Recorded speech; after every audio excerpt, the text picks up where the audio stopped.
அனைவருக்கும் வணக்கம். கல்பாக்கத்திலிருந்து பொன் கதிரவன். பொல்லா புலாலை நுகரும் புலையரை.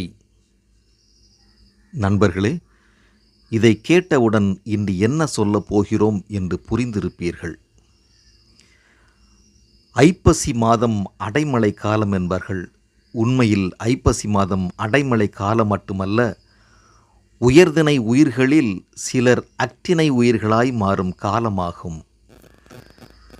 இந்த மனிதர்கள் எல்லோரும் புரட்டாசி மாதத்தில் மட்டும்தான் புத்தர்களாய் இருப்பார்கள். புரட்டாசி முடிந்ததும் புலால் உணவு பித்தர்களாய் மாறிவிடுவார்கள். அதுவும் புரட்டாசி முதல் ஞாயிறு பற்றி சொல்ல தேவையே இல்லை. காய்ந்த மாடு கம்பம் கொல்லையை பார்த்ததைப் போல புலால் உணவை பார்ப்பார்கள்.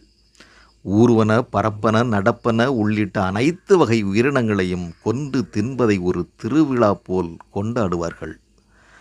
ஆக மனிதர்கள் உயர்தனையாயிருப்பது புரட்டாசி மாதத்தில் மட்டுமே.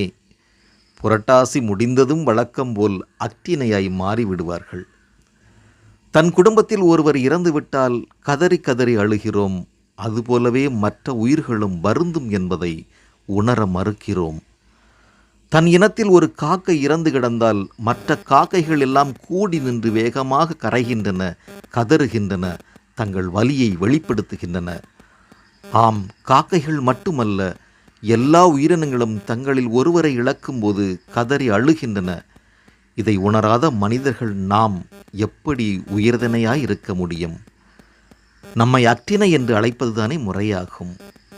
நண்பர்களே, புரட்டாசி மாதத்தில் மட்டும் நாம் உயர்தனையாய் வாழ்ந்தால் போதாது, ஆண்டு முழுவதும் உயர்தனையாய் வாழ்வோம். பொல்லா புலாலை நுகரும் புலையரை எல்லாரும் காண இமயன் தன் தூதுவர் செல்லாக பற்றிய தீவாய் நரகத்தில் மல்லாக்க தள்ளி மறித்து வைப்பாரே. பிற உயிர்களை கொன்று அதன் உடலை தின்னும் கயவர்கள் இறக்கும் தருவாயில் அவர்களை சுற்றி நிற்பவர்கள் அனைவரும் பார்த்து கொண்டிருக்கும் போதே காலனின் தூதுவர்கள் எடுத்துச் செல்வர். கரையானை போல பறித்து சென்று அவர்களை நரகத்தியில் மல்லாக்க கிடத்தி தண்டனை தருவர்.